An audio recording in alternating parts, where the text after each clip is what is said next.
بسم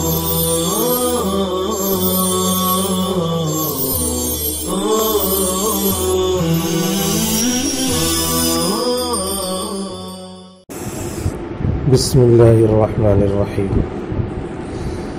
الحديث المقلوب تعريفه هو ما خالف فيه الراوي من هو أوثق منه فأبدل فيه شيئا بآخر في سند أو في متن سهوا أو عمدا. صوره ومن صوره أن يقلب اسم راو من رواة السند مثل مرة ابن كعب بكعب بن مرة، أو يبدل لفظا مكان لفظ في المتن، كأن يقول في حديث ابن عمر رضي الله عنه: فإذا أنا بالنبي جالسا على مقعدته مستقبل القبلة مستدبر الشام بدلا من مستقبل الشام مستدبر الكعبة،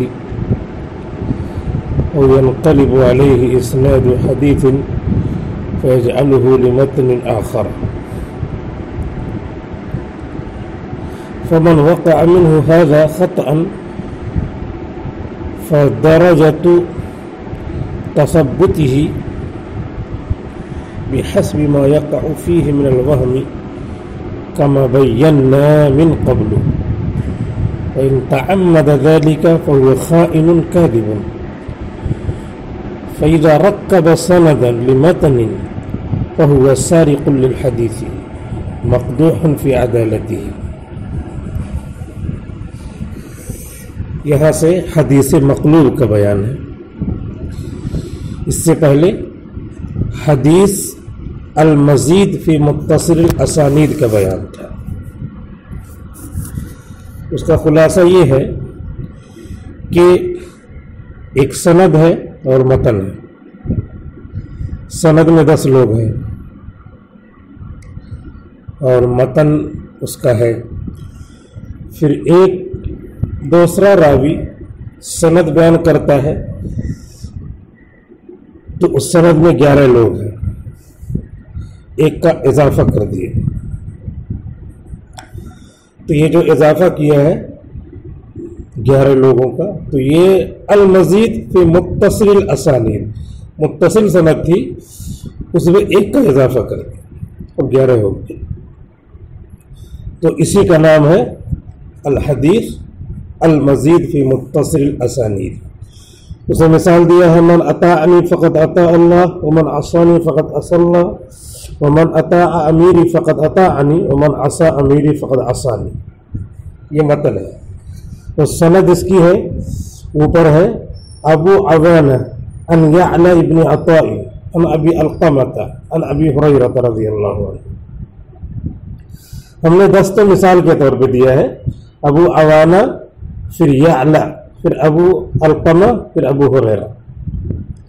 اور نیچے سند ہے ابو عوانہ ان یعلا ابن عطاء ان ابیہ ان ابی القمہ ان ابی ہریرہ. تو یعلا اور ابو القمہ کے بیچ میں ان ابیہ کا اضافہ ہے.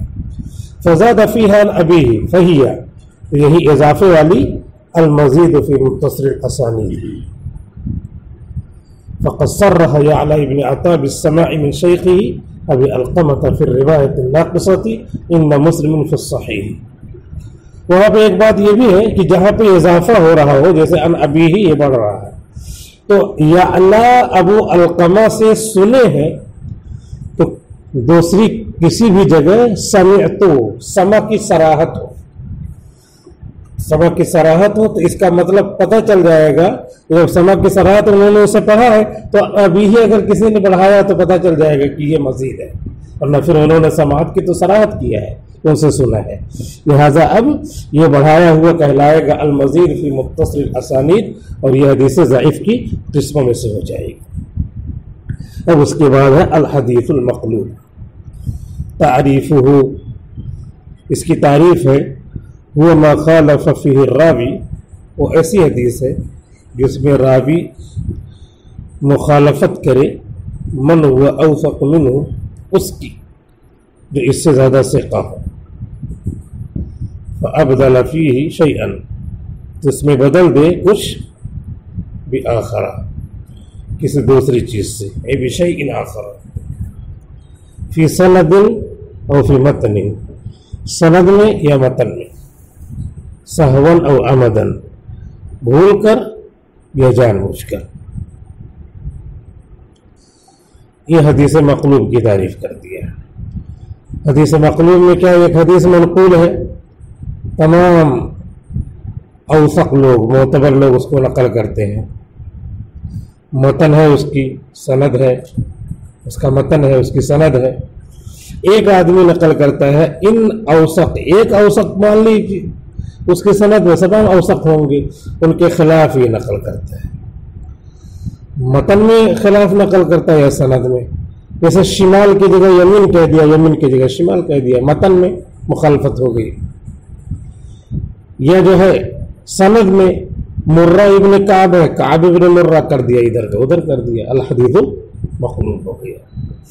حتی لا تعلم شمالہ ما تنفق یمینہ، یہ ہے بخاری میں، مسلم میں، اس نے نقل کر دیا کیا، حتی لا تعلم یمینہ ما تنفق شمالہ، ایسے کر دیا، جو بایاں خرچ کرتا دائیں کو پتہ نہیں، تو بایاں ہاتھ سے نہیں خرچ کیا جاتا، دائیں ہاتھ سے خرچ کیا جاتا، کیونکہ جو ہے اشارۃ النصب بھی مسئلے کے لیے جو ہے دلیل ہوتی ہے۔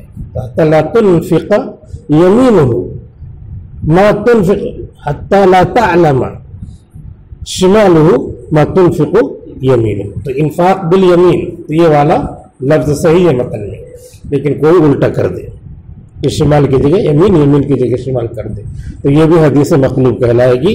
فی السند او فی المتن، فی سند او فی متن، سہوا او عمدا، بھول کر کرے یا جان بوجھ کر کرے۔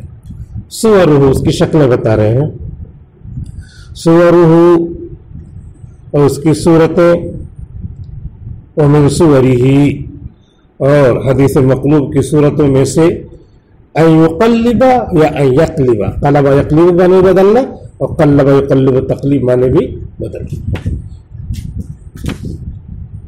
اور اس کی شکلوں میں سے یہ ہے کہ ان یقلب الرجل، ان یقلب المرء، یا ان یقلب الراوی، راوی بدل دے اسم راوی، کسی راوی کا نام، من رواة السند، سند کے راویوں میں سے، مثل مرہ ابن کعب، جیسے کہ راوی ہے مرہ ابن کعب، تو بدل دیا بکعب ابن مرہ، کعب ابن مرہ سے، باپ کا نام بیٹے کا کر دیا، بیٹے کا نام باپ کا، باپ کو بیٹا بنا دیا، بیٹا کو باپ بنا دیا، تو یہ کیا ہو گیا، المقلوب فی السند، سند میں قلب ہوا ہے۔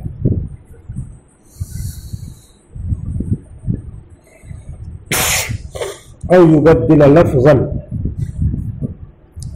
یا بدل دے کوئی لفظ، مکان لفظ، کسی دوسری کی جگہ پہ، فی المتن، متن میں، کأن یقول فی حدیث ابن عمر، جیسے کہ کہے حضرت ابن عمر رضی اللہ عنہما کی حدیث میں، وَإِذَا أَنَا بِالنَّبِيِّ جَالِسًا عَلَى مَقْعَدَتِهِ مُسْتَقْبِلَ الْقِبْلَةِ مُسْتَدْبِرَ الشَّامِ،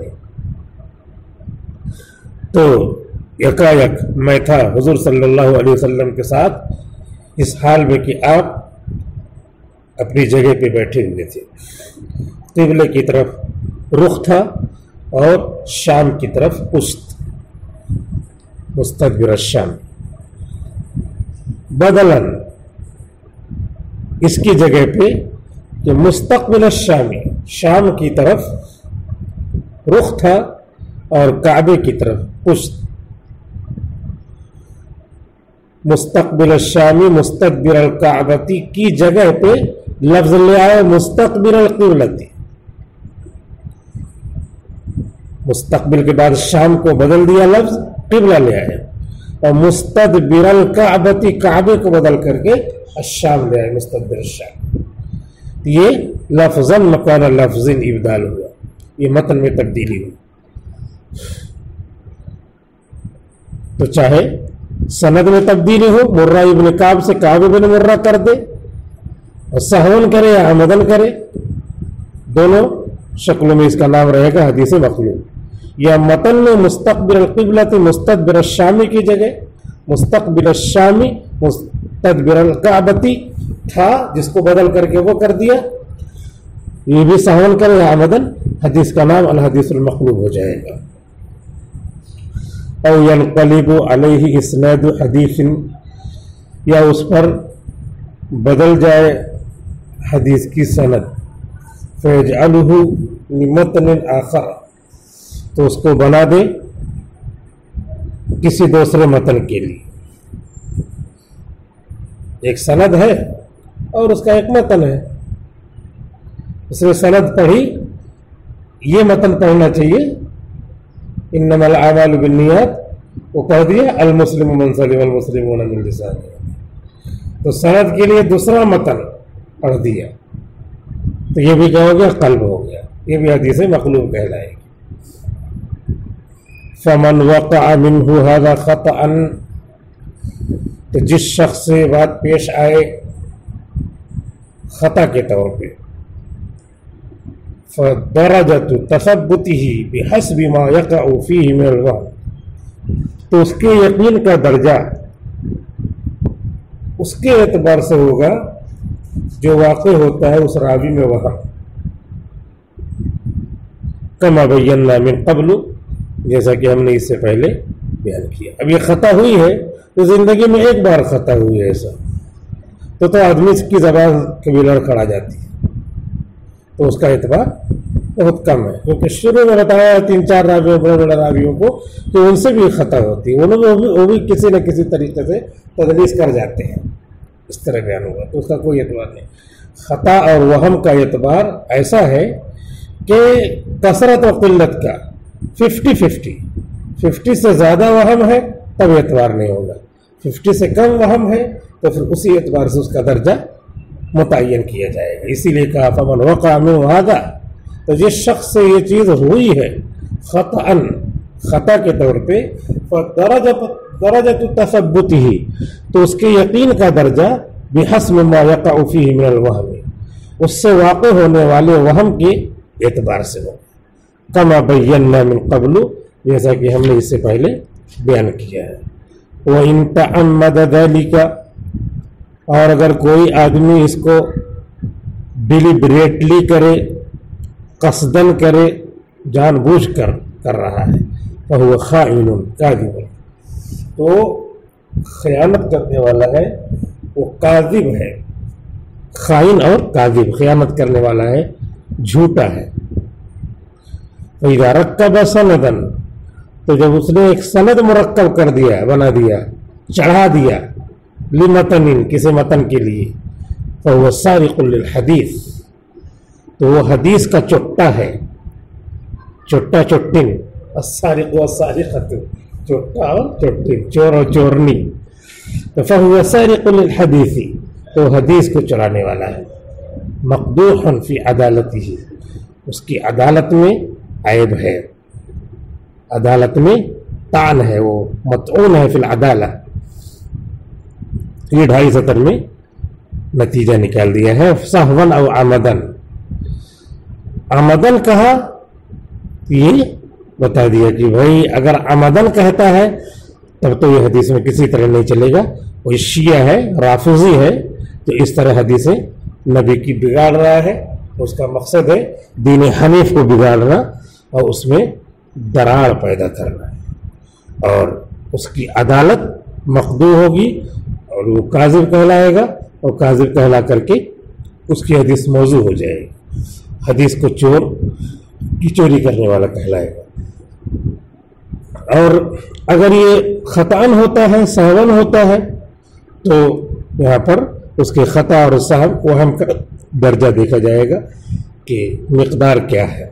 کم مقدار ہے تو معفو عنہ ہے، زیادہ مقدار ہے تو پھر اسی اعتبار سے اس حدیث کا درجہ ضعیف اضعاف میں بدل جائے گا۔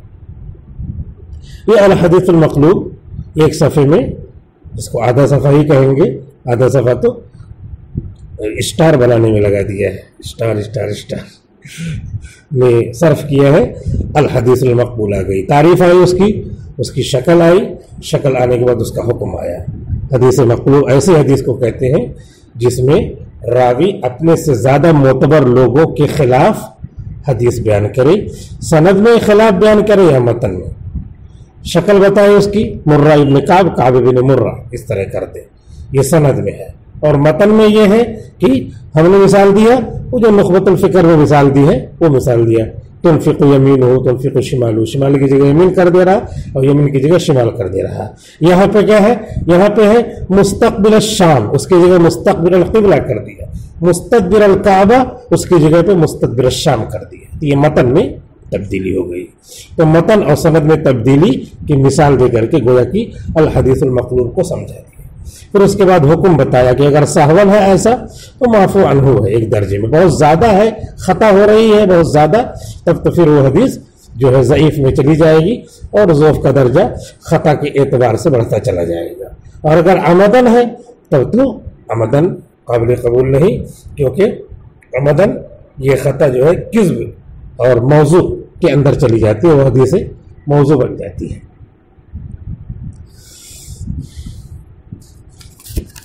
الحدیث المضطرب، حدیث مضطرب۔ الحديث المضطرب تعريفه هو الحديث الذي يرويه الراوي الذي لا يحتمل تعدد الأسانيد عنه مرة بسند ومرة أخرى بسند آخر مخالف بحيث لا يمكن الجمع بينهما۔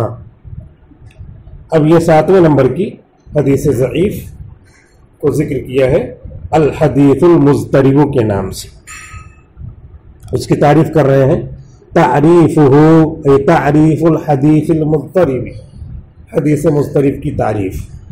وہ الحدیث الذی یرویہ الراوی، وہ ایسی حدیث ہے، وعلیکم السلام، وہ ایسی حدیث ہے جس کو نقل کر رہے ہیں راوی الذی لا یحتمل تعدد الاسانید عنہ، جس کی سندوں کے تعدد کا ان سے احتمال نہیں ہے، لا یحتمل مرتن بسند، آڈیو بن رہی ہے، گھر سے منگائی تھی۔ اچھا اچھا جزاک اللہ، چلے گئے آپ میں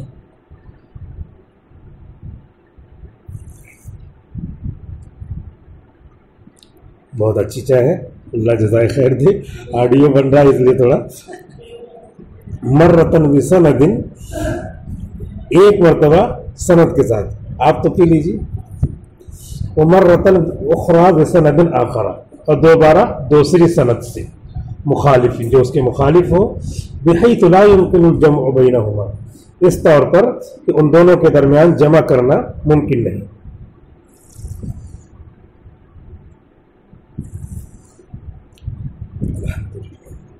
تو یہاں حدیث مضطرب کی تعریف کر رہے ہیں، یہ اصول حدیث ہے، اور اصول حدیث میں ضعیف حدیثوں کا بیان چل رہا ہے۔ ضعیف حدیث میں ایک قسم آپ نے اس سے پہلے پڑھی حدیث مقلوب، اور اس سے پہلے پڑھی حدیث المزید فی متصل الاسانید، یہ آخری نمبر کی حدیث ہے الحدیث المضطرب۔ اس میں یہ ہے کہ ایک محدث حدیث بیان کرتے ہیں، حدیث یعنی متن حدیث آ گیا اور اس کی سند بیان کرتے ہیں، تو ابھی سند انہوں نے بیان کی اور متن بیان کیا، عن فلان عن رجل عن سعید عن عبد الرحمن بیان کیا اور متن بیان کیا۔ اس کے بعد دوبارہ کسی نے پوچھا تو سند جو ہے دوسری بیان کر دیا، یاد نہیں ہے، عن عبد الرحمن عن سعید عن یحییٰ عن فلان عن رجل، ایسے بیان کر دیا، پھر وہی متن بیان کیا۔ ایک مرتبہ کچھ بیان کر رہے ہیں، دوسری مرتبہ کچھ بیان کر رہے ہیں، تو اضطراب سمجھ میں آ بھی رہا، لغوی جو معنی ہے اس کا، اس کے اعتبار سے سمجھ میں آ بھی رہا ہے کہ انہوں نے کیا کیا ہے، اضطرابی کیفیت پیدا کر دیا ہے. تو اس کا نام باقاعدہ اصطلاح میں الحدیث المضطرب ہو گیا ہے. ایک شرط اس میں یہ ہے کہ اتنا زیادہ تبدیلی کر دیا کہ دونوں کو جمع کرنے کی کوشش کرے تو بھی بحیث لا يمکن الجمع بینہما، ان دونوں کے درمیان جمع کرنا ممکن نہ ہو. بس وقت پورا ہو گیا. السلام علیکم ورحمۃ اللہ.